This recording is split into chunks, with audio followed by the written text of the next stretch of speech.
Welcome back to Mac Talks Football, and Spurs have been defeated at their home stadium by Leicester City. What a game that was! What a turnaround by Leicester City. So let's go ahead and talk about it. I mean, as an Arsenal fan, it is nothing better than watching Arsenal win after all the injustice, and then to see Spurs lose this game. But if you're a Spurs fan, I mean, what a diabolical weekend it is for you. And this game, I mean, they look so poor. Like, there is no justification at the moment. You cannot say one positive thing about Spurs, even if you're a Spurs fan, because it is really bad at the moment, right?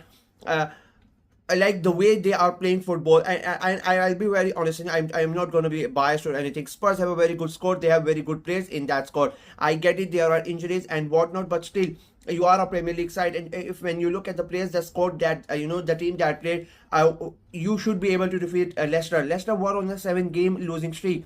They lost one game on December 3rd. They had a draw on December 8th against Brighton. After that, they have lost every single game that they have played. So more than a month now, they have not won a single game, and they come to your stadium and they played a much better football than you. That is the problem, and I really don't understand how some Spurs fans are still backing him. I said, I really thought that during the Christmas period he was gonna go. I really thought it was done for him, but they have still kept him, and I really don't know why he's still at the job. Maybe because they are in competition, but it doesn't really matter, to be very honest with you. I really don't think they are going to win the Europa League if they continue to play like that.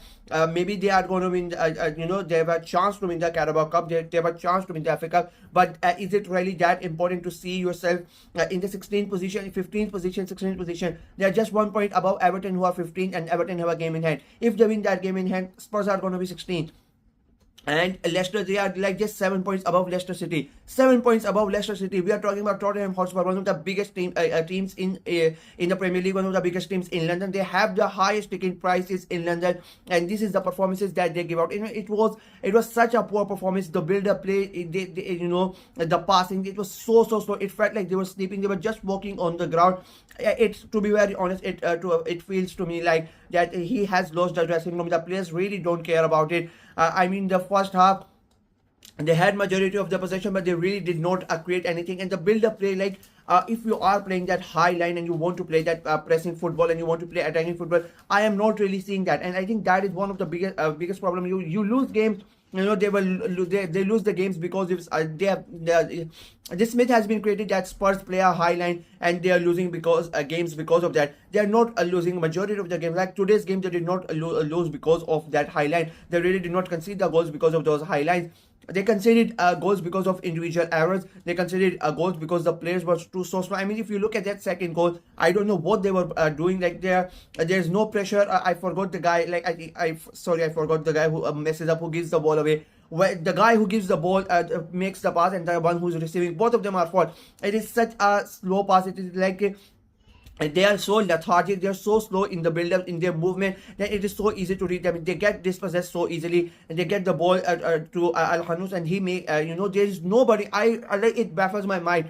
He is like 25 yards out. He's about to take a shot, and nobody is coming towards him. No defender is there. Nobody is midfield. He has an open goal, and in a way, you cannot really blame the goalkeeper because nobody's trying to block the shot. It is basically an open goal for him. It's like like the sidemen do the crossbar challenge. It was like it was a challenge for him that I can try to score a goal, and we're not gonna do it. And he took the challenge and he scored the goal. It was such a poor play from Spurs, and letting him have a free shot, and he punishes you. Of course he's going to punish you. And even for the first goal, the Jamie Vardy goal, we are going to come to Jamie Vardy later on.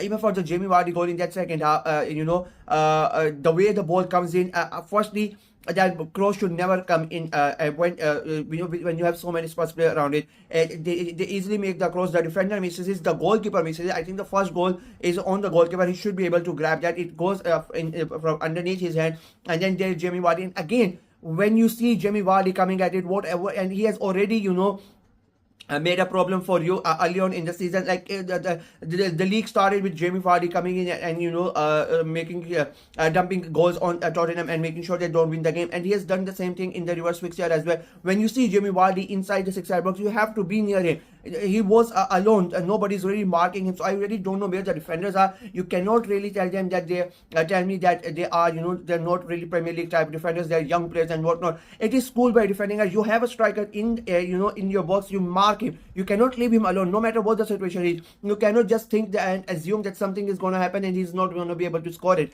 You have to mark him consistently. Jamie Vardy inside the 6-yard box, standing alone, like that is bizarre. Nobody, how can you expect to not get punished if you let Jamie Vardy be inside the box without any marking? He goes there, he scores the goal, and then of course as Jamie Vardy, he's going to do his shithouse. I just love it. I have seen that we unfortunately nowadays we miss football characters. We characters like Jamie Vardy in that. Like a decade ago, we had so many of those. Like your Joy Bartons, your Jamie Vardys, your Mario Balotellis. You can name so many of them. Like we grew up watching players like this who like to rattle opposition fans, and this is why we love football. What Jamie Vardy does is why it becomes the things he does become so iconic, because it has now become so rare. We all that now we don't see players rattling the other fans and having that banter with the other fans or whatnot. Because it has gone away from football. But Jamie Vardy scores the goal, goes towards Leicester fans and does the touches his badge and says that I have won the Premier League, we have won the Premier League, and notice points towards the Spurs fans and says they have won they won 0 Premier League. I mean, that is such a magnificent moment. It's such a beautiful moment. It's a complete and utter shithouse, and you love for it. You need these moments in the Premier League. You need players like him to do stuff like that. It is what makes football beautiful. It is what makes football interesting. So you as much as you hate, even if you are a sportsman, you are gonna hate and you are gonna abuse the shit out of it. But of course, in deep down, it was a it was a big moment. Like that's why we love football. But as a sportsman, like, I really don't know what is happening at your club. It is your owner is, everybody knows your owners are like utter fraudster. They really don't care about the club. They just want their money. And this is what baffles my mind. When Daniel Levy loves money so much, why is he not sacking this guy? Because for sure you're not going to qualify for the Champions League. It would be a miracle if you even finish in the top 10 with the way you guys are playing. And he's pinning all his hopes for the Europe, to get into Europe through the cups. Is he waiting for him to get knocked out of the Carabao Cup and the FA Cup? And does he really think that you are going to win the Europa League? I think that's the only reason he's not getting the sack. Because I don't see any other reason why he's not sacked yet. Leicester, on the other hand, I mean, just imagine Leicester have not won a single game.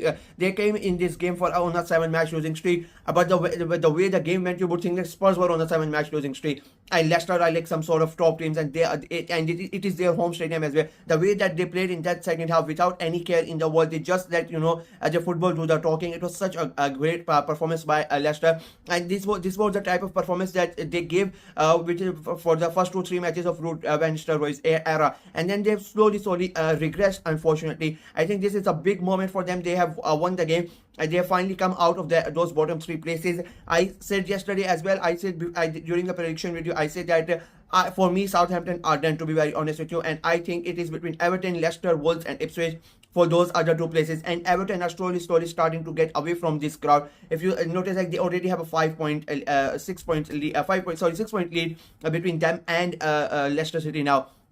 So you can literally say that it is between Leicester, Wolves, and Ipswich, and one of those teams are going to be safe. So every single game is going to be rushed, and these 3 points are going to be very, very huge for Leicester coming at the end of the season. These 3 points might be the reason they are saved at the end of the season. So a great performance for them. But Spurs are all over the place, and they really need to do something. Now the thing is, now that January is done, there's no use of sacking him at the moment as well, because whoever the new guy is gonna come in, he's not gonna have his own players. He's gonna have to do something miraculous. But even if a new guy comes in, I don't think you are gonna qualify for Europe. You just have to make sure that you go until the end of the season and somehow win European, you win the Europa League, or you win some cup competition, so you get into Europe, and maybe sack him in the summer. So yeah, that's it for me in this video. Let me know what you guys thought of the game, what you guys thought of Spurs' performance, what you guys thought of Leicester's performance.